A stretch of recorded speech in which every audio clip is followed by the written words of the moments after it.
I think that being a DJ, you're a servant. I think we're all servants from the good Lord up above. So I feel like doing his work, and it's a very small part. Obviously, I think there's a lot more, you know, important jobs like doctors and teachers and firefighters and so on, things like that. But I do think that my job does help bring people joy and helps bring people together. So it really is very fulfilling in that way for me. And I feel like in my own little way, I'm helping people connect and be together. How has that like shaped my journey? Just continue just to stay the course. Like I like it makes me feel good. So it makes me tap in and feel good about myself that I'm helping people to connect. And I feel like I'm following and doing the right thing because I think he's happy with me and the job that I'm doing. I hope, at least. Right?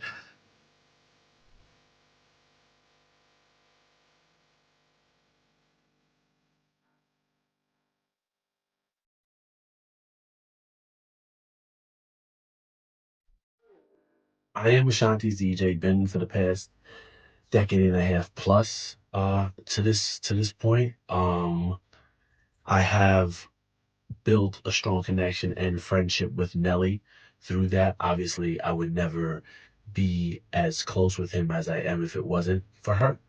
But him and I, throughout the years, have always remained rock solid together. We've always had a deep understanding.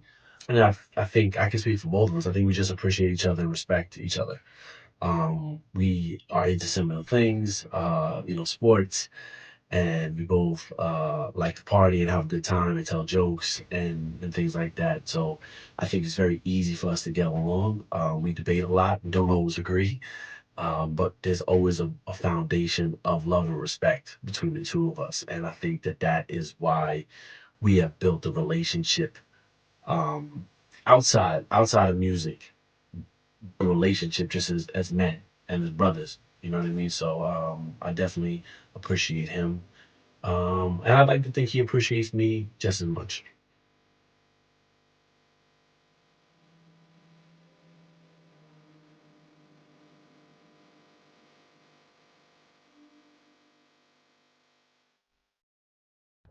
Yo, I remember when Country Grammar came out. I just started driving, so I was telling cousin Nikki in LA the other day how the guy that got me in my first club ever is in my phone as Mo Rap Son. His name is Chris Moorhan, and we call him Mo. And is he's in my phone as Mo Rap Son because we used to ride around in my car listening to Country Grammar, the album. So it's definitely a full circle moment to be so close with Nelly and to be able to talk about the making of that project because it had an effect on me. I remember being, I was still living at home, and when that album dropped, and watching this skinny dude um, with his entire city behind him. Like I remember the first time I saw the Country Grammar video, and his and I was like, I've never heard of him, and I'm like, who the is this guy? And why is everybody messing with him? What he there was just something different. Um, and that album is, yeah, I'd say that's definitely my favorite Nelly album. Greed, Hate, Envy is my favorite record. Loving Me. I'm not saying he's the first because I'm sure there were other people from the Midwest that would like to think because I mean Chicago's technically the Midwest, right? So you would think that like you had the Commons and stuff like that, but no one did it to the level that Nelly did with that Country Grammar album, and then he continued that on with providing us with nothing but hits. Just and his albums, even getting to dive back in them to be prepared to do this B-sides. Like, dang, I remember this record. Oh my god, I forgot about this. This used to knock the bass. Used to so um Yeah, I think that legacy is very important for people from that area because it's a different region.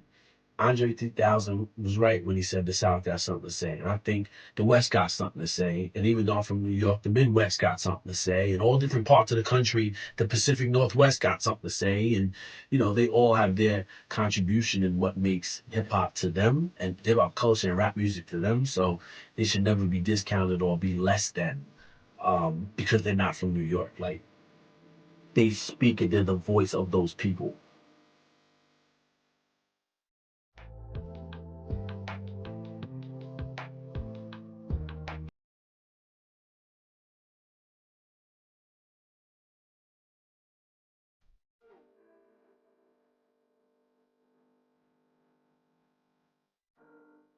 Yeah, yeah, yeah, we can expect to hear those. We can expect to hear those, run through the gambit of his hits, of what he has. He's got some dope records. He's got some dope records out, and he's never been afraid to, um, I mean, the guy's worked with Florida Georgia Line, and he's worked with Steve Marley. How many people that diverse, and then everybody in between, from BD Siegel and Freeway to Tim McGraw. You know what I mean? Like, Christina Aguilera, and you got to give it up for him. He's definitely an artist. He's not just one specific type of artist. He is an artist in every sense of the word. So that's definitely to be respected.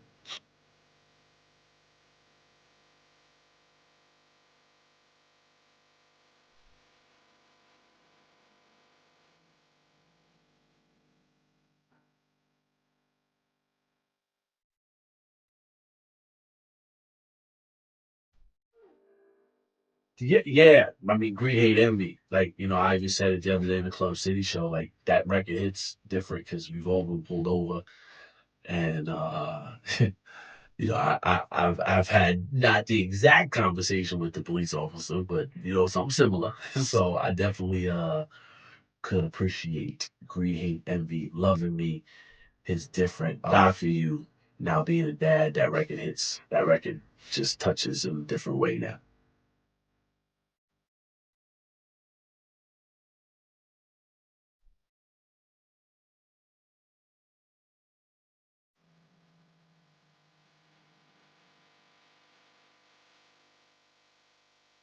Unreleased. Yeah. So I'm hoping I got to speak with him. I got to speak with him about that. You want to get clearance, just don't be playing records and relationships. So I get clearance now.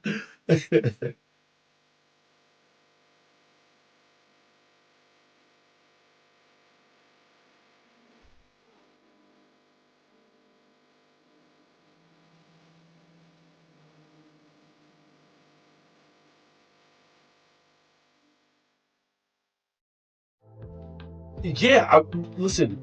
There are some features. The man has so many albums, so I don't know that, like, I gotta fit it all, and like I want to let some of these records breathe.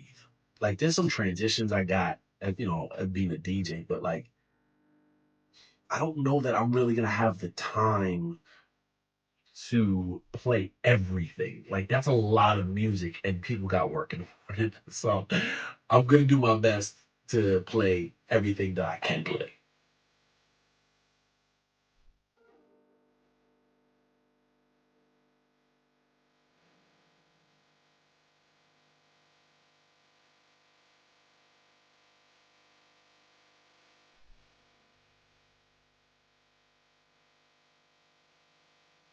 Yes, a portion of the proceeds will be going to the black and white ball. I remember my first black and white ball was many, many years ago, and we connected through that. Like, we hung out at the after party.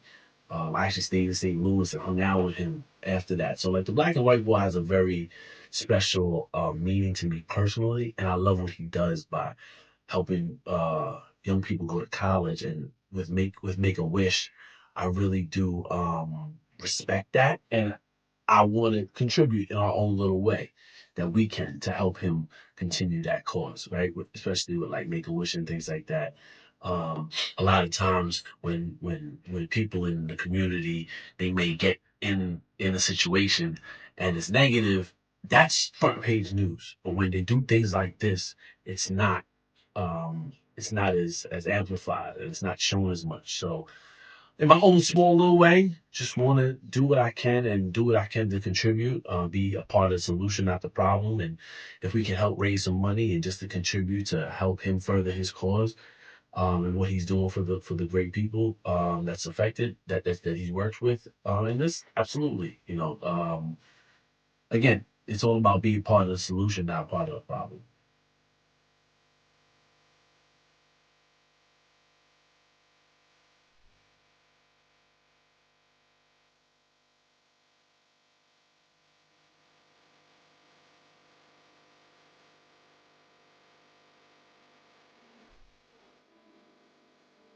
Yo, what do I want you to take away from this experience? I just want you to take away like good music and have a good time. Twitch has been a new thing for me. The Club City show came from the B-Sides. The B-Sides is very important to me because I know a lot of the fans, like the real fans. I'm not talking like the people that's just fan of the hits. I'm talking about like the real fans. They want to hear a certain songs, and it's very difficult to perform them live. So at least on the B sides, we can shine light on that music, and because if you're a fan like I am, you yeah, don't get it twisted. Robbie's one of the greatest songs, one of the top 100 songs ever. Like it's just a feel good record. You have fun with it, but like again, loving me. It's a dope song. Even today, I was listening to "Long Gone," Chris Brown and Plies.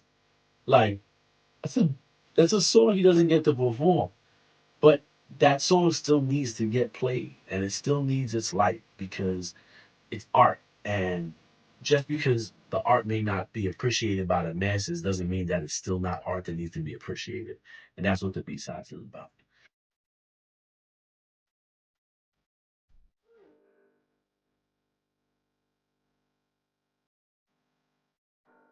I thank y'all. Make sure you tune in um, this Wednesday, December 11th, 8 p.m. Eastern Standard Time, 7 p.m. Central, twitch.tv/ the city is mine. Make sure you follow me. Make sure you have your notifications on. Set a timer. Again, we're gonna a large portion of the proceeds is going to go to the Black and White Ball and to his initiative with this. I'm going to hand deliver a check to them that night.